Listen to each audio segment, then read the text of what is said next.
for Tommy in Israel.com. We've just left Sderot and we're on our way now to one of the hardest hit kibbutzim in the Gaza envelope called Be'eri. We're about to meet the father of one of the youngest hostages. Explain to me, because you've become very prominent in the hostage situation. Yeah. I believe they kidnapped your 8-year-old daughter. Yeah. Yep. Can you talk us through the day of October 7th? It was terrifying, obviously. I live on the opposite corner of this kibbutz, and Gaza, this is the closest point to Gaza, so they broke in here and absolutely devastated this whole area. A lot of people killed and kidnapped. How many were killed here, do you know? 102. 102 murdered just on this residence. Yeah, like people that I know, my friends, colleagues, Yeah.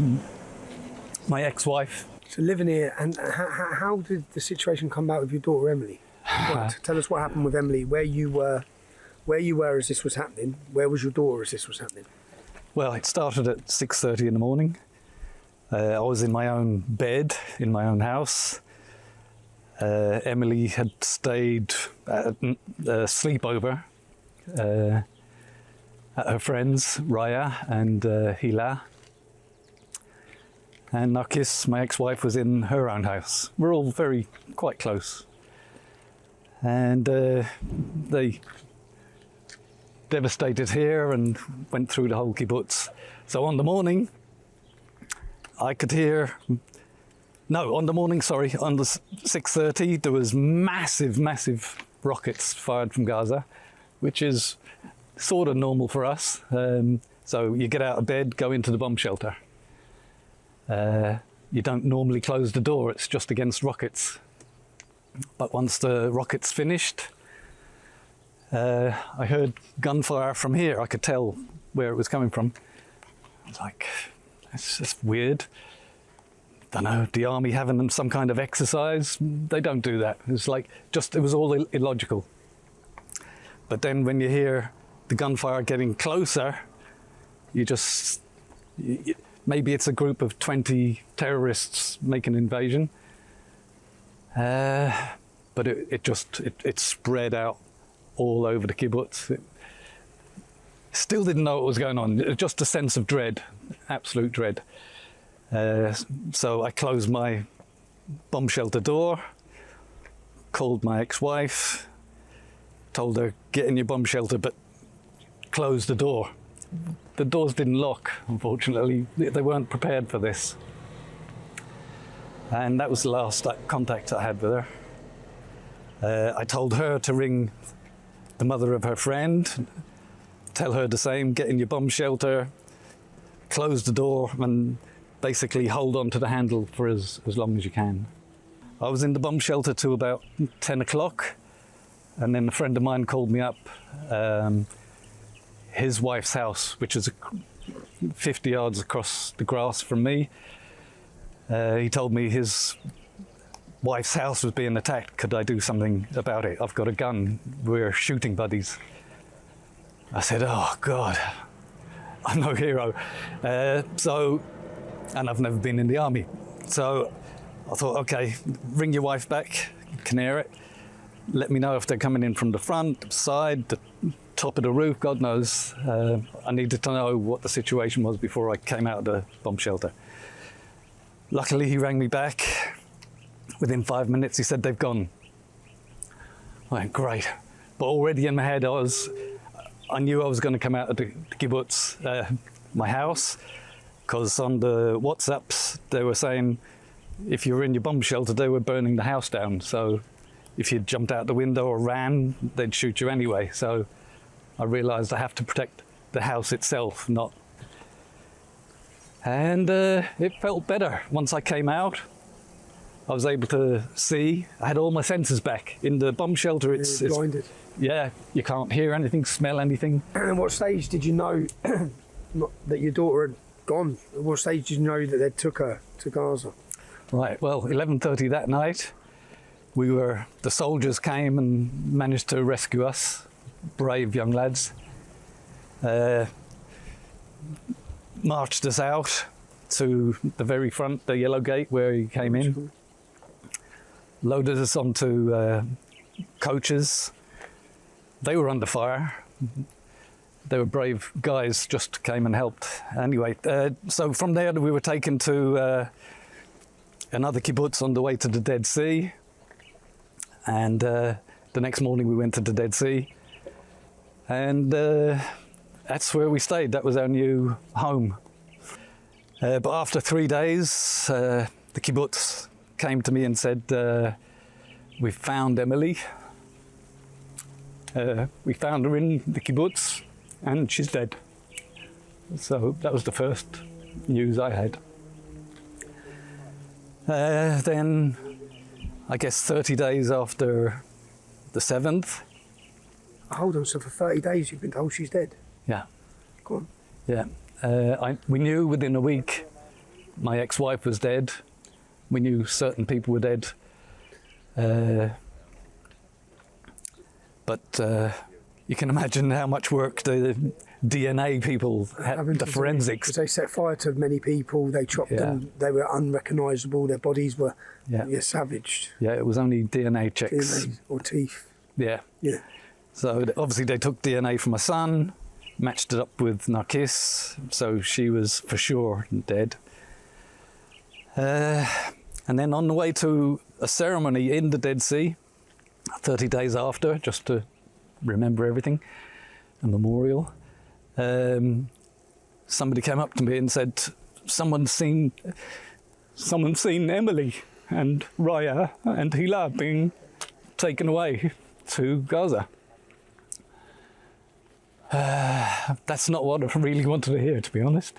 I was relieved when they told me she was dead. I literally was relieved because I knew what was going to happen, or what could happen to her. To the people that were taken back. Yeah, and is that so? A witness from this camp had seen your daughter being put into a van with her friend, and the other girl's mum. Did she get taken as well? Yeah. So all three of them. Okay, so she was kept with them, and then they were taken to Gaza. So that's 30 days after you thinking she's dead. Yeah.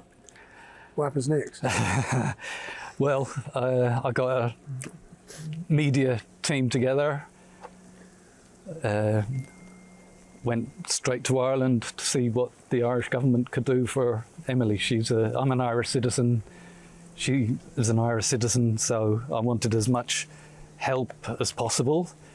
And I also wanted to get the media involved to let them know, in one way or another, that she was an Irish citizen. It might give her a little chance. So 30 days later, when was the first time you hear from Emily? Did the Irish government help you? Oh, immensely. Yeah, immensely, they really did. They did a great job. Who was in power at that time? Oh, I can't remember his name. Okay. I'm not good with names. Okay, so they helped immensely. And what's the next thing you hear about your daughter? So I was a week in Ireland, speaking to all the politicians, Prime Minister, everyone. And then a week after that, went to America, New York, to speak to as much media as possible to get the message across. She's Irish, leave her alone. She's 8. 8 years old, yeah. What was you thinking could be happening to her from this? Rape, torture, starvation, which she was. Thankfully, they didn't rape or torture her. But you can imagine an 8-year-old child absolutely petrified. That's torture in itself. Do you know in yourself what she went through? Do you know what it looked like when she went that way? Where was she taken? Was she put in tunnels? What was the... Right. Was she with another family? Were women looking after her? No, her, Raya and Hila were bundled into one of their pickups. 2 or 3 terrorists on top of them in the back seat. And driven through to Gaza. I don't know how far in they got, but the first few nights they were running from house to house, staying one step ahead of the IDF, the army, until they got to the final house, I guess, much deeper into Gaza. And the house itself was where she was held captive by the doctor, the same doctor that was... On TV? The same doctor who was holding Noah Argamani. Yeah, she was joined with Itai Svirsky. He was killed in there. Noah came, and she was starved. They had a quarter of a pitta most days, she says. They didn't even get a whole pitta every day. So she lost a lot of weight. And then what stage do you hear Emily may be coming home, and who orchestrated Emily coming home? Was it America? Was it Ireland? Combination of them all. The Israeli government? Oh yeah. Everyone, the pressure, even the pressure of the military, you know, it gave them incentive to calm the proceedings down. To release some. Yeah, it worked. Tell me how she got released. Where was you? I was... How much notice did you get given? Right, I was in America, still campaigning to get her back, and we heard a whisper that she could be on the list. So we got on the next flight, came back to Israel, back to the Dead Sea, Hotel David. They were fantastic to us. And then I got the phone call from the army saying she's on the list. Like, oh my God. So the army took us to the Rafah border, where the handover from the Red Cross to us was going to happen. So from there, once we had our meeting, emotional meeting, got loaded back into this convoy, straight to the hospital, and on the way, I said to Emily, Yella, we're on our way to see Aidan, my son, my eldest son, Natalie, my eldest daughter, Safta, grandmother. And she immediately went, what about Narkis? I didn't know what to tell her. I said, we don't know about her yet. I wanted to speak to the psychologist. How am I supposed to tell an 8-year-old child that someone she dearly loved has gone?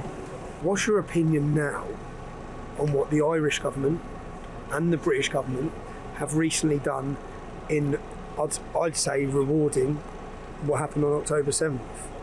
Yeah, unfortunately, the way they did it was a direct reward for terrorism. Can you explain that?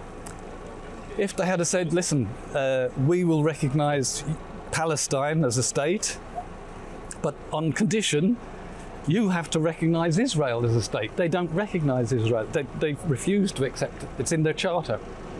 So absolutely no conditions whatsoever. That's a big bargaining chip. They could have pushed for more hostages. They could have pushed for anything for them to recognise the state of Israel, state of Palestine. But they did nothing. They just went virtuously, we're going to recognise a Palestinian state.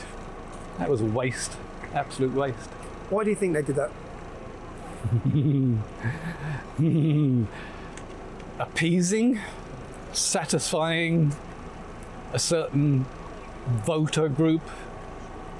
Can you imagine if we had given them half of Israel, like 1947? How big that terror place would have been. I really don't want them to have a Palestinian state. You've had your go, you've had your trial. I'd be nuts if I said, yeah, let's give them half of Israel. So are you a British citizen or Irish citizen? Irish. Irish. So as an Irish citizen, you lived in Britain part of your life? Yeah, I lived in Ireland till I was only about 10 or 11. And then until I was 32, lived in England. How long you lived here? 30 plus years. So as someone who's I've lived here in Israel now longer than I have in both Ireland and England. It's laughable. What do you think? You're still here now? You're still living here now? Where you living? Not yet. We're still refugees. Okay. And by the way, we had 32 or 35 hostages as well. From only here. Can I ask how many come back? We've got all the live ones. We got Yossi Sharabi just a couple of days ago, the body of Yossi Sharabi. We still have 3 more dead bodies that we're waiting for. Waiting to bury them, give them a proper, respectable funeral. What does this do for you and the future of Israel? What do you see as the future of the state of Israel? What's the future for Jews here? It's going to be very hard. It's going to be a very long recovery. But I think Hamas has made the Jewish more unified. We were pretty fragmented after 2005. Half the country was for it, half the country was against it. But now, the Hamas, every time we're attacked, you make us stronger.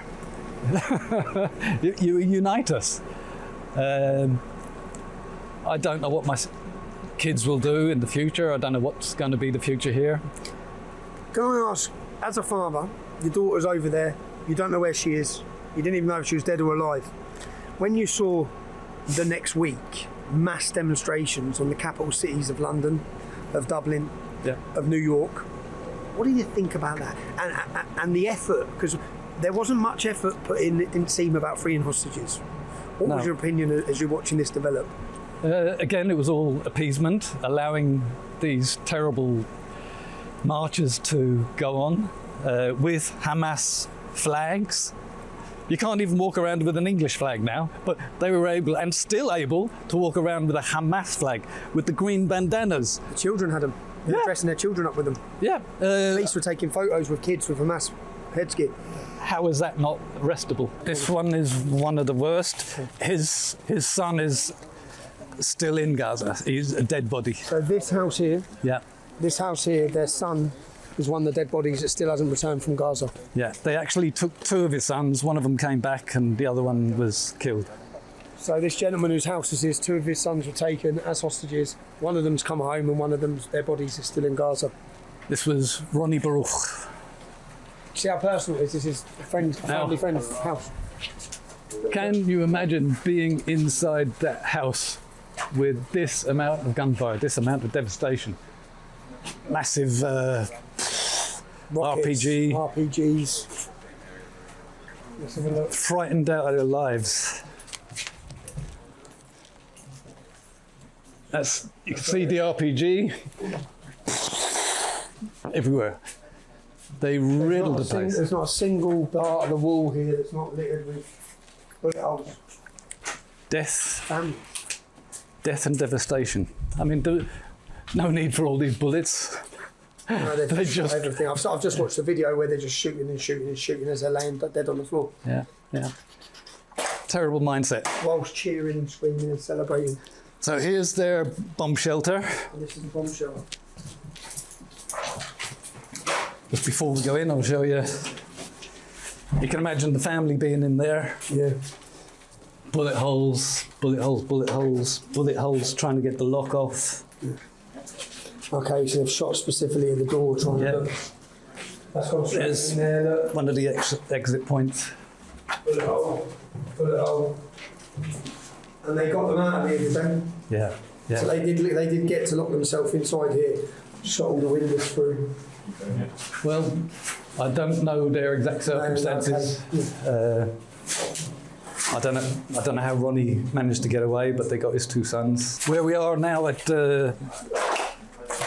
in our other kibbutz. Yeah. Now they've got a massive, thick door. Yeah, I guess now every bomb shelter is now going to be prepared for ground invasion. Yeah, it has to be. And lockable doors. Yeah, I've heard. Yeah, they did lock. Yeah. What do they do for the fire when they're burning their houses down? What are they making them fireproof now? They would be in fireproof inside, but suffocation would kill you anyway. It's just like, what do you do? So you can imagine the absolute terror being in there. Yeah, Tom, can I just ask, before October 7th, Yep. what was this kibbutz like? Real paradise. We're all friends. We've known each other for years. My wife was born here, my ex-wife, Nakis. Her father's Iraqi, was Iraqi. Her mother's half Syrian, half Egyptian. And we had a lot of multicultural families here. Iraqis, Iranians, Spanish, South African, everything. We all live together happily. So I guess this is a community where the doors are open, everyone knows everyone. Yeah, we never used to, I'd never used to lock my door at night. I certainly do now. Yeah, you know, people would just knock on your door and you didn't even wait for a hello or They were coming in? They'd just knock on the door and come in, if they knocked at all. How many people lived on this kibbutz? 2,000, 2,100. They moved away? Have people moved away because of this, or is it... We were all evacuated, yeah. But now, is that your camera? About 100 people have returned. Oh, that's it. That's, well, so far, until there's peace over there. Yeah, until you know what's happening on the border. Yeah. Are you ever going to know what's happening on this border? Maybe within a year or two now, with this peace that's coming on. So Gaza Strip. there's the Gaza Strip. That's the Gaza Strip. There, look. Look how close you are. Look, that's the amazing. That's what I find absolutely amazing. I used to ride there on a bicycle and wave before we even gave them back Gaza. Before 2005. Yeah, I'd get out here, get on a bicycle, ride up to the fence that they've got a fence just like this. As you can see it. There'd be people from Gaza working in the fields. We waved at each other. Because a lot of their workers come over here, no? Huh? A lot of their workers used to come over They were working They on used the to. Gazan side. on the Gaza side, yeah. He's talking about before 2005. Okay, before 2005. Yeah, we had many workers in here. This was Tari and Lilach. What's that there? Can we have a look at this on the front? Yeah. Can you read? Can you translate what this is? What's this say? He was the caretaker of Tari. He was very In this house, lived handicapped. Paul Vincent Castelli, who was brutally murdered, a mass terror attack. He was either a Thai or Indian worker. Thai or Indian worker, not a Jew, Yeah, killed him here. killed in this house. At the time, this was our newest neighbourhood. It was like the cherry on, yeah, it was the cherry on the cake. The villas of the event. Yeah, this was Chen Avni, his wife, his two kids. At the time, Chen was a field worker. I think his wife was a psychologist. Next door, Hagi, he was part of the first response team. So they knew where our armory was from information. So a lot of our first response team was killed on the way to get their guns and rifles. And it looks again like this. Was they set fire to this house as well. Yeah, if you didn't come out of your mamad, your bomb shelter, they'd set it alight, burn you to death, or suffocate you.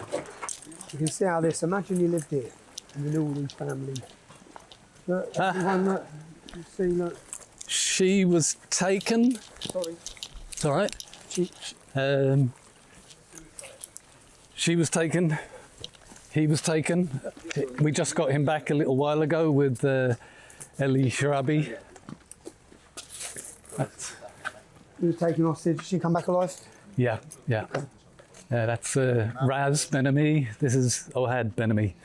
Probably you might not recognise him because he came back a lot thinner, but that's how he went. She came back with your daughter. The same. It says 54 days. Was that It was a couple of days later. Those days, yeah. And he was recent. Yeah, he came back with Eli Sharabi. Mazzy Bachar. Oh no, Single woman. She's in the video. She's in the. They were all lovely, lovely people. No one deserved this. There's a husband and wife. Let's walk over. Their son lives next to me in our new residence. So their son survived, and their mum and dad. Look, this is the son lives somewhere else now in a new residence. How do you move on from this? Your mum and dad butchered. You have to think about what their last moments were, what their last thoughts were, what they went through, how scared were they, how they actually died. Was it a bullet? Were they burnt? Were they raped? Well, they took her. They took her. They took Rachel, and her body was later found next to Shifa Hospital.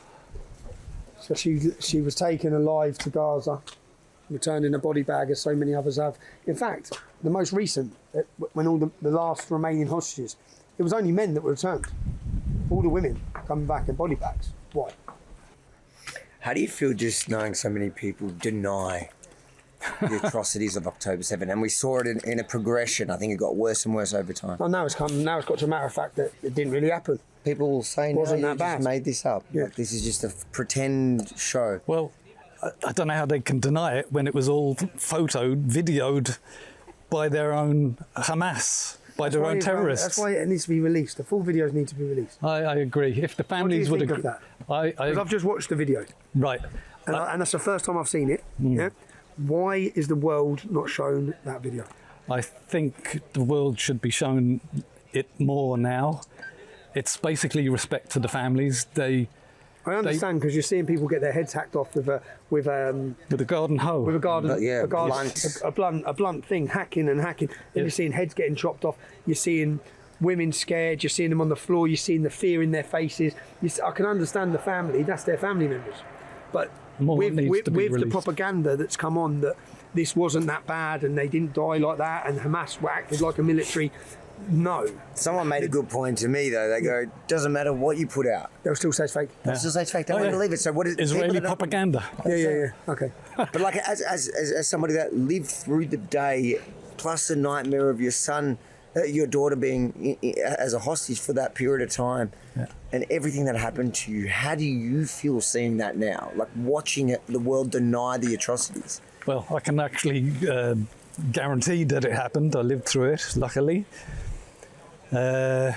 Within a week or even days of this happening here, they were prepared for their marches, for their protests. Banners, placards the next day Yeah, across the West. before Israel even responded. We didn't respond for 21 days. Calls for a ceasefire before you responded. 21 days before Israel actually went in. What's that thing? Did you know Tommy Robinson before October 7? Oh, Did yeah. you know who he was? Oh, yeah. Would you ever imagine yourself standing here in talking to him as a... No, it's a great honour, to be honest. Were you a supporter of his before or not really? Yeah. Let's say, I don't know how long ago it was, 15, 20 years, when I used to read The Guardian and intellectual papers. I read a little piece of how many immigrants, when it first started, were going to be let into countries, Belgium, Germany, all this. And I thought, well, that's nice. And then it clicked over in my head. I thought, wow, if you let in a reasonably large amount of people from this area of the woods, they're going to outpopulate you. I realised it then. Demographics, mate. Yeah. England has 1.2, 1.5 people being born now. They're having 5, 6, 7 with 3 wives. With 3 wives, that My multiplies. local imam's got 14 kids and 3 wives. There you go. Avi's mum and dad had 17 though. Yeah, we're fighting back. Now, Did you? imagine the demographic, the multiplication of that over 10 years. Numbers gone. Yeah, and then they just vote for everything that they want. Sharia law, everything. Have you seen the British Jewish community leadership, the way that they've responded to Tommy's visit here? The way I haven't seen anything like they're that. demonising, they're condemning the government basically for doing it, but a lot of the British Jewish community itself are supporting it. Yeah. Are you surprised? No. Anyone that can support any minority anywhere, like Tommy, he's doing a great job. He's given them some, it's moral, it's heartening, gives you some strength. Yeah. But you're not surprised to see the leadership in Britain, the British Jewish establishment leadership, No, I know exactly why they're doing it. why they're demonising him? Oh, and that, but why they supporting the Palestinian state.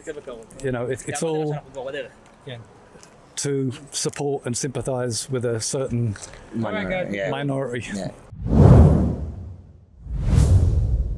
If you think it's important for the world to know what really happened on October 7, then share this video far and wide. And if you support our mission here on the ground, following Tommy Robinson, not letting the BBC or Sky News or any other fake news network portray this tour as anything but what it is, make sure to head to tommyandisrael.com. Check out all our reports there and share them far and wide, but also please consider chipping in to help us cover the cost of being here. We're not taking any funding from anyone, no NGOs, no governments, nobody. But I like that because that way we get to be completely independent. We get to follow Tommy, we get to show you what's really happening, and nobody gets to tell us what to publish. So we need your help. tommyandisrael.com. You help us and we'll stay independent.